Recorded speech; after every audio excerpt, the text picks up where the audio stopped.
Hi, this is Sridhar, Director of Kautilya Institution, Tirupati. This Kautilya has been offering coaching for several competitive examinations in Tirupati for the last 18 years. నేను degree చదువుతున్నప్పుడు 1998 SV arts college అప్పుడు మేము ఒక వ్యక్తి పేరు విని చాలా inspire అయ్యాము. ఎందుకంటే ఆ వ్యక్తి ఆల్ ఇండియా సివిల్ సర్వీసెస్లో ఐఏఎస్ 4th ర్యాంక్ సాధించారు మన ఆంధ్రప్రదేశ్ నుంచి. తర్వాత కలెక్టర్గా బాధ్యతలు చేపట్టిన తర్వాత చాలా పాపులర్ ఐఏఎస్ ఆఫీసర్గా మన ఏపీలో ఉన్నారన్నమాట.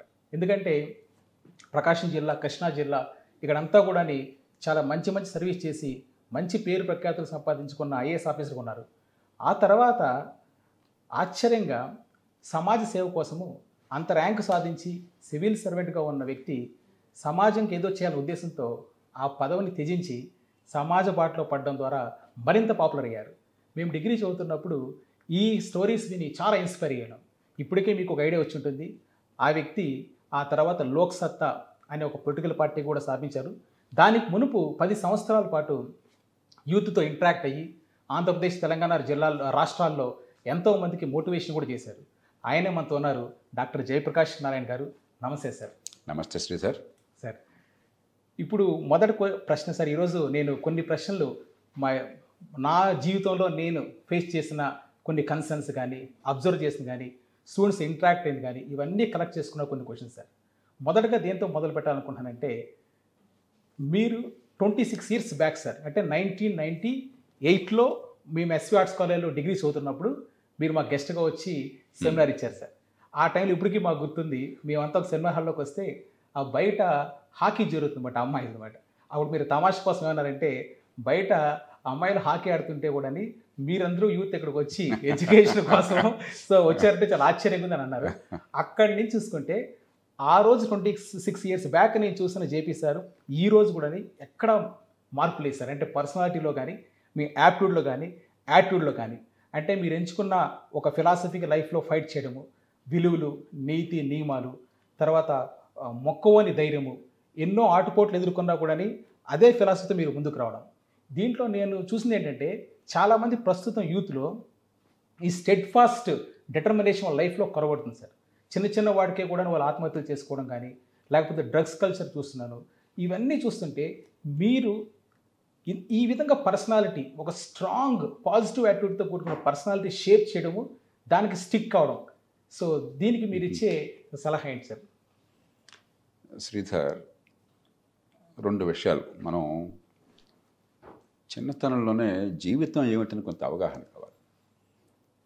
తాత్విక చింతన అని చెప్పి అనను కానీ, సో మనందరం కూడా ఈ విశాల విశ్వంలో బిక్కుబిక్కుమంటూ ఒక్క సూర్యుడు, ఆ సూర్యుడు చుట్టూ కొన్ని గ్రహాలు, ఆ గ్రహాలు కూడా ఈ గ్రహానికి ఆ గ్రహానికి ఇప్పటికి కూడా మనం చంద్రుడి దగ్గరికి వెళ్ళాం తప్పితే మనం మిగతా గ్రహాల దగ్గర కూడా వెళ్ళలేకపోయినాం.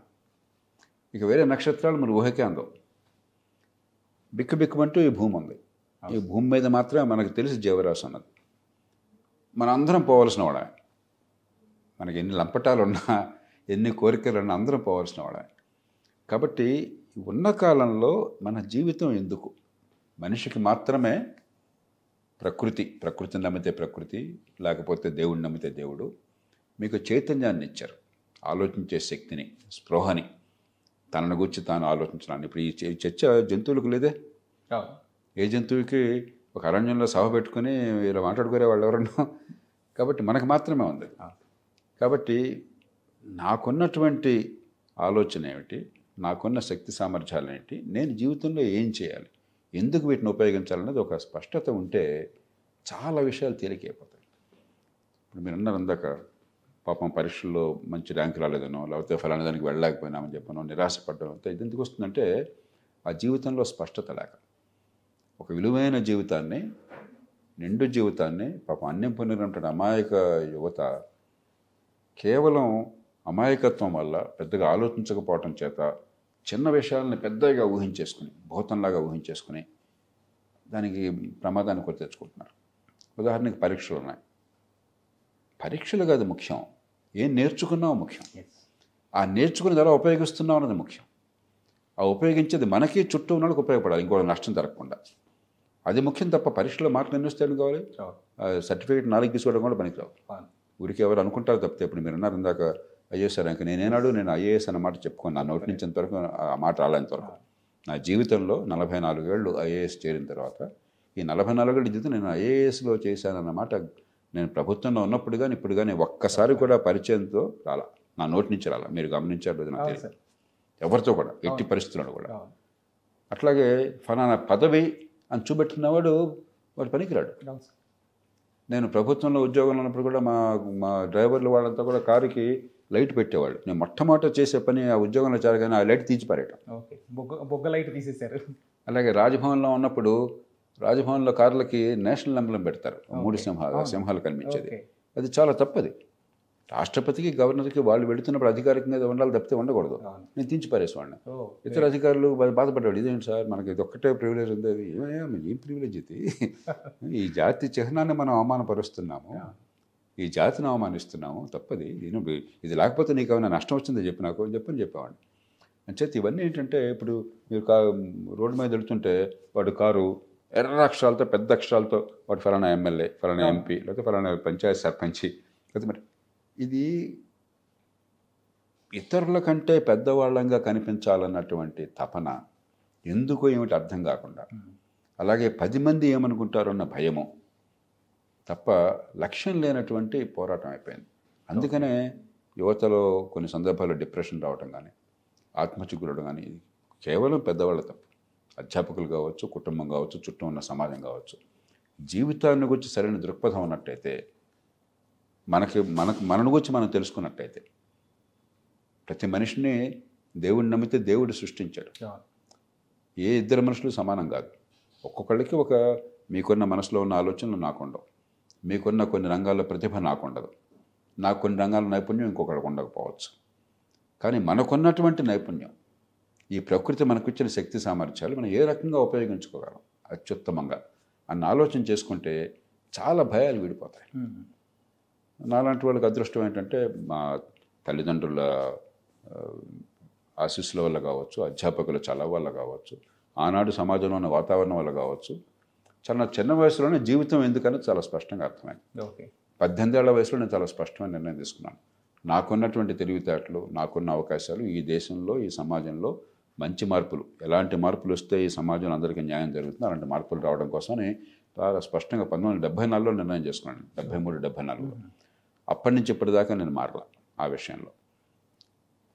ఇప్పుడు అనుభవం కొద్దీ ఏ రకంగా చేయాలి దానికోసం అది మారుతుంది, కానీ పంథా మారలా, లక్ష్యం మారలా, మార్గం మారలా. ఈనాడు దాని గురించి నాకు సందేహం లేదు. ఐఏఎస్కి వెళ్ళడం ఐఏఎస్ కోసం నేను వెళ్ళాల, ఈ మార్పుని సాధించడంలో అది అవకాశం దొరుకుతుంది కాబోలనుకుని వెళ్ళాను. చేతనం చేశాను, చేసిన దానికంటే ఎక్కువ ప్రజలు ఆశీర్వదించారు, ఎక్కువ నేర్చుకున్నాను. అలాగే బయటకు వచ్చినప్పుడు ఏ రోజున రాజీనామా చేశారో నాకు గుర్తులేదు. నాకు చాలా విషయాలు గుర్తుంటాయి, కానీ ఐఏఎస్ రాజీనామా ఏ రోజున పెట్టానో నాకు గుర్తులేదు, ఏ రోజున బయటపడ్డారో నాకు గుర్తులేదు. సుమారుగా ఆ కాలం గుర్తుంది, ఎందుకంటే పెద్ద ముఖ్య విషయం అనుకోలేదు. నా దృష్టిలో అది ప్రధానమైన విషయం కాదు. అంచేత మీకు స్పష్టత ఉన్నట్టయితే ఈ పదవులు, శృతిమించి డబ్బులు, లేకపోతే గుర్తింపులు ఇవన్నీ ముఖ్యం కాదు. మన వల్ల చుట్టూ ఉన్న సమాజానికి ఏమి మేలు జరుగుతుంది, మనకున్న ప్రతిభా సామర్థ్యాలని ఏ మేరకు అత్యుత్తమ స్థాయిలో వినియోగించగలుగుతున్నాం, ఈ రెండు అర్థం చేసుకుంటే పరీక్షల పట్ల భయం ఉండదు. పరీక్షలు చాలా అలవాటుగా తీసేయచ్చు. పరీక్షలో ఫస్ట్ మార్క్ వస్తే గొప్పవాడు కాదు, పరీక్షల్లో పాస్ కాకపోతే చెడ్డవాడు కాదు. అందుకని నేను యువతను కోరేది ఏంటంటే, మీరు ఒక గొప్ప కాలంలో ఉన్నారు. 30-40 ఏళ్ల క్రితం మేమందరం ఊహించనన్న అవకాశాలు ఈవేళ అందరి ముందు ఉన్నాయి. ఆనాడు మాకు టెలిఫోన్ అనేది అపురూపం. నేను నా చేతులతో టెలిఫోన్ పట్టుకోలే. కాలేజ్ హాస్టల్లో ఉండగా టెలిఫోన్ చూసేవాడిని. అంతదాకా టెలిఫోన్ గురించి వింటామే కానీ టెలిఫోన్ అంటే తెలియదు మాకు. కరెంట్ ఉండేది కాదు. కరెంట్ ఉన్నటువంటి పట్టణాలకు వచ్చిన తర్వాత కూడా రోజుకు 30 సార్లు కరెంట్ పోయేది. ఏసీ అని ఊహించడానికే సాధ్యం కాదు. కారు ఎక్కడం అంటే మాకు అసలు ఊహకి సాధ్యం కాదు. స్కూటరే సాధ్యం కాదు, సైకిల్ ఉంటే గొప్ప విషయం. అలాంటిది ఈవేళ చాలా విషయాలు చాలామందికి అందుబాటులోకి వచ్చినాయి. కాబట్టి జీవితం మరింత మెరుగుపడుతోంది. నిరాశకి తావు ఎక్కడుంది? కరెక్ట్. మనకున్నటువంటి సామర్థ్యాన్ని, మన తెలివితేటలని నైపుణ్యంగా మార్చుకుని 10 మందికి పనికొచ్చే పనులు చేస్తే గౌరవప్రదమైన జీవితం గడపచ్చు, సమాజానికి మంచి చేయొచ్చు. అంతేగాని మనం ఆ స్పష్టత లేకుండా పోయి గందరగోళం సృష్టించుకుని మనకు మనం హాని చేసుకోవటం అన్నది ఎస్ అవసరం లేదు. ఈవేళ చాలా అదృష్టమైన కాలం ఉన్నాం. ఖచ్చితంగా ప్రపంచ చరిత్రలో ఈవేళ ఉన్నటువంటి అవకాశం యువతకి మానవ చరిత్రలో మరెప్పుడూ లేదు. ఓకే మీరు గొప్ప కాలంలో ఉన్నారు. ధైర్యంగా ఉండండి, నిబ్బరంగా ఉండండి, అవకాశాన్ని ఉపయోగించుకోండి, మేధస్సును పెంచుకోండి, నైపుణ్యాన్ని పెంచుకోండి, సమాజంలో 10 మందికి పనికొచ్చే వస్తువుల్ని సేవలను ఉత్పత్తి చేయండి. మీరు ఎదగండి, సమాజ హితం కోసం పోరాడండి. అది చేస్తే జీవితం ఆనందంగా ఉంటుంది, తృప్తి ఉంటుంది, ఈ డిప్రెషన్ వగేరా ఉండదు. మీరు చెప్పింది నిజం సార్. అంటే మీ గురించి వెబ్సైట్లో నేను సెర్చ్ చేసినప్పుడు కూడా ఎక్కడ ఐఏఎస్ ర్యాంక్ నాకు అనిపించలేదు. తర్వాత మీ ఎప్పుడు రిజైన్ చేశారో కూడా నాకు డేటా రాలేదు. నాకు గుర్తులేదు అసలు. అవునండి. ఆ రోజు నాకు 96 చివరి భాగంలో అని గుర్తుంది తప్పితే ఓకే నాకు ఏ రోజో గుర్తులేదు. అవును. చేశాక 2-3 నెలలు పట్టింది వాళ్ళు ఆమోదించడానికి. ఏ రోజు ఆమోదించారో నాకు గుర్తులేదు. ఓకే ఏ రోజు ఫైనల్గా బయట నుంచారో నాకు ఓకే. గుర్తులేదు. అది ముఖ్యంగా నాకు అప్పుడు అనిపించలేదు, ఇప్పుడు అనిపించలేదు. అదే అసలు కారు మీద రెడ్ లైట్ కూడా లేకుండా మీరు ట్రావెల్ చేశారన్న విషయం కూడా నేను ఇప్పుడు తెలుసుకుంటాను అనమాట. ఇప్పుడు చూస్తుంటే ఒక చిన్న ఎంపీటీసీ కూడా పెద్ద పెద్ద లెటర్స్ రాసేసి హంగామా సృష్టించే దీంట్లో ఆ సింప్లిసిటీ అనేది చాలా ఇంపార్టెంట్ సార్. చివరికి వాళ్ళు అనుభవించేది కూడా ఏం లేదు. అవును. ఆ పోయిన తర్వాత డిప్రెషను, దిగులు, 10 మంది గమనిస్తున్నారు లేదా అని చెప్పని ఎవరు చూస్తుంటాడు, నన్ను పట్టించుకుంటున్నారు లేదా అని చెప్పని. ఎందుకు అది? కరెక్ట్. హాయిగా మీ పని మీరు చేయొచ్చు కదా. నిజమే. తర్వాత మనకి ఇప్పుడు ఈ 2024 ఆగస్టులో మనం 77 ఇయర్స్ ఆఫ్ ఇండిపెండెన్స్కి వచ్చాం సార్. 77 సంవత్సరాల ఇండిపెండెన్స్ వచ్చిన తర్వాత కూడా చాలా కొన్ని ఇష్యూస్ చూస్తే, బేసిక్ ఇష్యూస్ చూస్తే చాలా దిగ్మాంతంగా ఉంటుంది సార్. ప్రధానంగా మన దేశంలో ప్రధానమైన అంశాలు తీసుకుంటే విద్య, వైద్యము చాలా ఉన్నాయి సార్. స్కిల్ కావాల్సిన ఎంప్లాయీస్ ఏమి ఉన్నాయి. విద్యలో చూస్తే ఈ మధ్యలో ఒక రిపోర్ట్ చూసాం సార్. దాంట్లో మనకి 5th క్లాస్ కంప్లీట్ చేసిన స్టూడెంట్ 2nd క్లాస్ బుక్స్ చదవలేకపోతున్నాడు సార్. అలానే మీరు ఒక పాయింట్ కూడా చెప్పింది చాలా వైరల్ అయింది. అంటే ప్రైమరీ ఎడ్యుకేషన్ కంప్లీట్ చేసిన విద్యార్థులు కొంతమంది ఈ రిపోర్ట్ తీసుకున్నప్పుడు, స్టడీ చేసినప్పుడు, ఎన్సీఆర్టీ వాళ్ళు ఎవరితో కలిపి స్టడీ చేసినప్పుడు వాచ్లో టైం చూసుకోలేని పొజిషన్ ఉండాలని చెప్పారు సార్. ఒకవైపు ఏమో ఇలా పూర్తిగా కూడా దిగజారిపోతుంది సార్. ఇంకోవైపు ఏమో రెండో పార్సల్లో చూస్తే మన భారతదేశం నుంచి అమెరికాకి వెళ్ళే వాళ్ళ నెంబర్ ఎవ్రీ ఇయర్ దాదాపు 2,50,000 మంది సార్. వీళ్ళందరూ ఎంఎస్ చేసి ఈ టాలెంటెడ్ పీపుల్ అంతా కూడా బ్రెయిన్ ట్రైన్ అయిపోయి అక్కడ ఐటీ కంపెనీస్లో వర్క్ చేస్తారు. ఇక్కడేమో స్కిల్స్ చాలా తక్కువ ఉంది. సో ఇప్పుడు ఎంతోమంది కోచింగ్ ఇచ్చిన సందర్భంలో కూడా నేను గమనించింది, బీటెక్ స్టూడెంట్స్ కూడా కంప్లీట్ అయిపోయిన తర్వాత ఒక బ్యాంక్ ఎగ్జామ్ కోచింగ్ లేదా క్యాట్ ఎగ్జామ్ కోచింగ్ వచ్చినప్పుడు పక్కన బేసిక్ గ్రామర్, పక్కన హ్యావా హ్యాజా అని కూడా ఒక డౌట్స్ ఉన్నాయి సార్. ఇలా 2 విధాలుగా ఎందుకు పోలరైజేషన్ ఇస్తారు మన ఇండియాలో. సో విద్య పైన మనం దీన్ని ఎలా చెప్పిన చూడొచ్చు? అంశంలో 3 అంశాలు ఉన్నాయి. ఒకటి, ఈ 77 ఏళ్ళలో అంత అధ్వానం అన్నది వాస్తవం కాదు. 77 ఏళ్లలో ఆనాటితో పోలిస్తే చాలా రంగాల్లో ఈవేళ అవకాశాలు అందుబాటులోకి వచ్చినాయి, పరిస్థితి బాగుపడుతోంది. ముందు అది గుర్తించాలి. సమ్యక్ దృక్పథం లేకుండా అంత చండాలంగా ఉంది, నా దేశం అంతా పనికిరాదు, దేశం అంతా చండాలంగా ఉంది, అమెరికా బాగుంది, రష్యా బాగుంది అనుకుంటే అది భ్రమ, వాస్తవం కాదు. అయితే ఖచ్చితంగా తీవ్రమైనటువంటి లోపాలు ఉన్నాయి. దానిలో అతి భయంకరమైనటువంటి వైఫల్యం ఏమన్నా ఉంది అంటే, ఎందుకు భయంకరం అంటే కోట్లాది మంది పిల్లల బతుకుల్ని నాశనం చేస్తున్నాం. వాళ్ళు ఏ పాపం ఎరగకుండా, వాళ్ళు ఏ తప్పు చేయకుండా. ఓకే. అది విద్యలో 180 మందికి ఈ దేశంలో విద్య అనేది లేదు. నటిస్తున్నాం విద్య ఉందని. సర్టిఫికేట్లు ఉంటున్నాయి, మార్కులు ఉంటున్నాయి, ర్యాంకులు ఉంటున్నాయి, డిగ్రీలు ఉంటున్నాయి, కానీ 180 మందికి పొట్టగోస్తే అక్షరం మొక్క రాదు. అంటే నేను మామూలు ముతక భాష వాడుతున్నాను. మేధస్సు వికసించే అవకాశం లేదు. అయితే బట్టి పట్టడం, లేకపోతే కాపీ కొట్టడం పిల్లలు తప్పు కాదు. అది విద్యా వ్యవస్థ అనబడేది అసలు విద్య నుంచి ఏం ఆశిస్తున్నాం, పిల్లలకి ఏం కావాలి, వారి ప్రతిభ ఎట్లా వికసించాలి, నైపుణ్యం ఎట్లా పెరగాలి, అది పెరగాలని చెప్పండి దానికి ఏ రకంగా వాళ్ళకి మనం శిక్షణ ఇవ్వాలి, ఏ రకంగా వాళ్ళ నైపుణ్యాన్ని పరీక్షించాలి, అది అర్థం కాకుండా బట్టి పడితే 3 ఏళ్ల క్వశ్చన్ పేపర్ బట్టి పడితే ఈవేళ మన దేశంలో యూనివర్సిటీ డిగ్రీతో సహా ఫస్ట్ క్లాస్ దాదాపు గ్యారెంటీ, ఓకే, బీఈతో సహా, బీటెక్తో సహా ఏమీ తెలియక్కర్లా. ఏదో కొన్ని కాలేజీలో కొన్ని కోర్సులు మినహాయిస్తే ఈవేళ అయినా కూడా మీరు చెప్పినట్టుగా కొంతమంది ఈ విద్యా వ్యవస్థ నుంచి ఆణిముత్యాలు బయటపడుతున్నాయని చెప్పంటే విద్యా వ్యవస్థ వల్ల కాదు. విద్యా వ్యవస్థ దారుణంగా ఉన్నా కూడా వాళ్ళకి అదృష్టం కలిసి వచ్చి, వాళ్ళకి సహజ సిద్ధంగా ఉన్న తెలివితేటలో కుతూహలం కావచ్చు, తల్లిదండ్రులు ప్రత్యేకంగా పట్టించుకుని చదువుకున్న వాళ్ళు కాబట్టి పట్టించుకుని మరి స్కూళ్ళల్లో చదువు ఎట్లా ఉన్నా కూడా వీళ్ళు కాస్త ఆ పొరపాటు సర్దిద్ది ఏర్పాటు చేయడం వల్ల కావచ్చు, కొందరు బాగా స్ఫూర్తినిచ్చే అధ్యాపకులు వాళ్ళ చలవ వల్ల కావచ్చు, ఆ రకంగా బయటపడ్డ వాళ్ళు తప్ప విద్యా వ్యవస్థ వల్ల మేధస్సు వికసించడం భారతదేశంలో దాదాపు ఆగిపోయింది. నేను చాలా తీవ్రమైన ఆరోపణ చేస్తున్నాను. ఈ మాటలు చాలా మృదువుగా అనిపించవచ్చు, కానీ నేను చేస్తున్న ఆరోపణ చాలా తీవ్రమైనటువంటిది. భారతదేశంలో ఈవేళ ఉన్నంత చండాలంగా ప్రపంచంలో మరే పెద్ద దేశంలో విద్య లేదు. మనం మోసం చేసుకుంటున్నాం. దీన్ని చాలా తేలిగ్గా మార్చవచ్చు, ఎందుకంటే పిల్లలకు అపారమైన తెలివితేటలు ఉన్నాయి.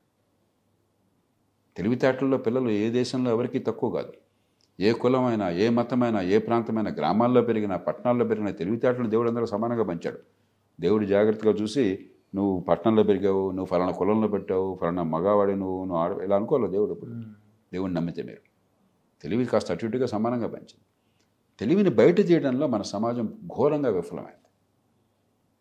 కాబట్టి విద్యని సమూలంగా మార్చి ఈ బట్టి కాపీ కొట్టి ఒత్తిడి పెట్టి చెత్త పరీక్షలు కాకుండా నిజమైనటువంటి నైపుణ్యం ఏదో అర్థమైంది గుర్తు చేసి ఆ నైపుణ్యం అందేట్టుగా విద్యని మళ్ళీ పునర్నిర్మించడం అవసరం.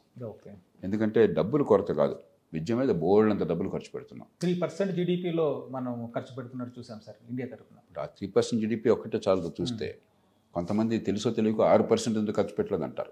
మనకి విద్య, ఉన్నత విద్య కూడా కలిపితే 4.4% దాటుతుంది. కానీ గవర్నమెంట్ ఖర్చు పెట్టే స్కూళ్ళల్లో చదువుకుంటున్న వాళ్ళు సగం మందే. ఇతర దేశాల్లో 5-6% ఖర్చు పెట్టేవాళ్ళు 195 మంది గవర్నమెంట్ స్కూల్లో చదువుకుంటున్నారు, మంచి విద్య అబ్బుతోంది. ఇక్కడ సగం మందే గవర్నమెంట్ స్కూళ్ళకి పోతున్నారు, విద్య అవ్వట్లేదు. అయినా 3-4% ఖర్చు పెడుతున్నాం. కాబట్టి వాళ్ళతో పోలిక చాలామంది తెలియక ఏదో మాట్లాడుతుంటారు. అది విశ్లేషణ చాలా లోతుగా ఉండాలి, విషయాల మీద అవగాహన ఉండాలి, పట్టు ఉండాలి. కాబట్టి ఖర్చు తక్కువ కాదు. ఆంధ్రప్రదేశ్లో ఏడాదికి ₹1,00,000 దాదాపు ఖర్చు అవుతుంది. అన్ని రూపాయలు, అమ్మఒడి ఇవన్నీ కలిపేస్తే. తెలంగాణలో 80-85 వేల రూపాయలు ఖర్చు అవుతుంది ఒక్కొక్క బిడ్డ మీద. 50,000తో బ్రహ్మాండ విద్య అందించవచ్చు స్కూల్లో, నిజంగా తపన ఉంటే, సరైన విద్యా వ్యవస్థ ఏర్పాటు చేస్తే. కాబట్టి డబ్బులు కొరత కాదు, టీచర్ల కొరత కాదు. టీచర్లు బ్రహ్మాండంగా జీతాలు ఇస్తున్నాం, బోర్డు ఎందుకు పెట్టుకున్నాం. అదే పని ఇంకా కొత్తగా చేర్చుకుంటున్నాం అవసరం లేకపోయినా కూడా. మనం చేసే పద్ధతి చాలా తప్పైనటువంటిది. అది సమూలంగా మార్చాలి. ఇప్పుడు నేను చాలా విశ్వ ప్రయత్నం చేస్తున్న కీలకమైన అంశాల్లో ఒకటి, మిగతా అన్నీ పక్కన పెట్టి ఎక్కువ భాగం కేటాయిస్తుంది పాఠశాల విద్యలో ప్రమాణాలు పెంచి నిరుపేదల పిల్లలు, దళితుల పిల్లలు, గ్రామీణ ప్రాంతాల్లో పిల్లలు, రైతుల పిల్లలు, డబ్బున్న వాళ్ళు, సంపన్న కుటుంబాల వాళ్ళతో సమానంగా మేధస్సు వికసించే విద్య ఎట్లా అందించాలి. చాలా తేలిగ్గా చేయొచ్చు, ఒక్క పైసా అదనంగా ఖర్చు పెట్టకుండా. ఇక మూడోది బ్రెయిన్ డ్రైన్ అన్నారు మీరు. బ్రెయిన్ డ్రైన్ సమస్యగా నేను అనుకోవట్లేదు. ఎందుకంటే నేను అప్పుడప్పుడు చెప్తుంటాను, ఎలాంటి ప్రశ్న అడిగితే brain drain is better than brain in the drain అని చెప్పాను. ఉన్న మేధస్సు ఉపయోగించుకోకుండా నాశనం చేసే కంటే ఇంకో చోట ఉపయోగపడే చోటుకు వెళ్ళారనుకోండి, వాళ్ళు అక్కడ విషయాలు నేర్చుకుంటున్నారు, మళ్ళీ ఈ దేశానికి తిరిగి ఇస్తున్నారు. వాళ్ళ జ్ఞానాన్ని మనకు తిరిగి అందించకపోతే, ఆ పద్ధతులు మనకు నేర్పకపోతే, ఆ టెక్నాలజీ మనకు నేర్పకపోతే దేశం అధ్వానంగా ఉండిపోయేది. వైద్య రంగాన్ని తీసుకోండి ఉదాహరణకి. ఒకప్పుడు గుండె ఆపరేషన్ అంటే భారతదేశంలో ఊహించడానికి కూడా సాధ్యం కాదు. అక్కినే నాగేశ్వరరావు గారు గుండె ఆపరేషన్ చేయించుకుంటే ఆ రోజుల్లో కథలుగా చెప్పినారు. గొప్ప కథానాయకుడు ఆయన. సహజంగా ఆయనకు తెలుగు ప్రజలందరికీ ఆయన తెలుసు. నాగేశ్వరరావు గుండె ఆపరేషన్ చేయించుకున్నారంట, గుండె ఆగిపోతుందంట, ప్రాణం పోయినట్టేనంట, ఇవన్నీ చెప్పినవాడు. ఎక్కడో విదేశాలు పోయి ఇవాళ హైదరాబాద్లో రోజుకు 100-200 జరుగుతున్నాయి. ప్రధానమంత్రి వాజ్పేయి గారు ప్రధానమంత్రిగా ఉండగా మోకాలు ఆపరేషన్ చేయించుకుంటే దేశంలో మొట్టమొదటి ఆయన. దేశంలో ఎవరంతవరకు చేయలే. ఎక్కడ బ్రిటన్ నుంచి విమానంలో వచ్చి వాళ్ళు చేశారు ఇక్కడ. ఇప్పుడు హైదరాబాద్లో రోజు 200 జరుగుతున్నాయి. వీళ్ళంతా ఆ దేశాల్లో నేర్చుకున్న ఆ జ్ఞానాన్ని మనకు ఇవ్వకపోతే ఏమయ్యేవాళ్ళం మనం. కాబట్టి వాళ్ళ వల్ల నష్టం జరగట్లా. ఈ దేశానికి లక్షల కోట్ల రూపాయలు డబ్బు పంపిస్తున్నారు. ఏడాదికి $70-80 బిలియన్ అంటే ఒక 6-7 లక్షల కోట్ల రూపాయల విలువైన డబ్బు పంపిస్తున్నారు. విదేశీ మాధ్యమంలో పంపిస్తున్నారు, టెక్నాలజీ అందిస్తున్నారు, పెట్టుబడులు పెడుతున్నారు. ఆ పద్ధతులను తీసుకొచ్చి మనం ఎందుకు ఉండకూడదని మన దేశంలో వాదన చేస్తున్నారు. వాళ్ళ వల్ల నష్టం లేదు. సమస్య ఎక్కడొచ్చిందంటే, ఇందాక అనుకున్నాం కదా, 100కి 80 మంది ప్రతిభ వికసించినప్పుడు 10-15 మందే పనికొచ్చే వాళ్ళు ఉన్నప్పుడు ఆ 10-15 మంది ఎక్కువ మంది పోతే మనకు నష్టం కనిపిస్తుంది. పరిష్కారం ప్రతిభ ఉన్న వాళ్ళని ఆపటం కాదు, మిగతా వాళ్ళందరూ ప్రతిభ వికసించేట్టుగా ఏర్పాటు చేయటం. మనం అది చేయకుండా వీళ్ళని ఆపటం అట్లా మన దేశంలో వెంటనే ఆలోచించేది వీళ్ళని ఆపటం అట్లాగా, వీడిని నిబంధనలు పెట్టడం ఎట్లాగా, ఒక చట్టం చేసి వీడిని జైల్లో పెట్టడం ఎట్లాగా అలా ఆలోచిస్తున్నాం తప్పితే వ్యవస్థను బాగు చేయటం ఎట్లాగా, అందరి శక్తిని చేయటం ఎట్లా ఆలోచించట్లా. కాబట్టి బ్రెయిన్ డ్రైన్ సమస్య కాదు, okay brain in the drain సమస్య, ఓకే విద్య లేకపోవడం సమస్య. ఓకే లక్షల మంది కనుక పనికొచ్చేవాళ్ళు తయారైతే, ఇప్పుడు ఇంజనీరింగ్ తీసుకోండి, తెలుగునాట ఒకప్పుడు 4,50,000 మంది వచ్చేవాళ్ళు 2 రాష్ట్రాలు కలిపితే, ఇప్పుడు మరి 2,75,000 3 లక్షలు అని చెప్తున్నారు, నాకు తెలియదు సరిగ్గా. దేశవ్యాప్తంగా 15-20 లక్షల మంది ఇంజనీర్లు అవుతున్నారు. నేను ఖచ్చితంగా ఇక్కడ కూర్చొని చెప్పగలను, వాళ్ళల్లో 185 మందికి ఇంజనీరింగ్ అంటే ఏంటి తెలియదు. కరెక్టే సార్. డిగ్రీకి అయితే ఉంటుంది. అవును. మెకానికల్ ఇంజనీరింగ్ చేసిన వాడు ఏమైనా స్కూటర్ కొంచెం బాగోలేదు కొంచెం చూడన్నా అని చెప్పి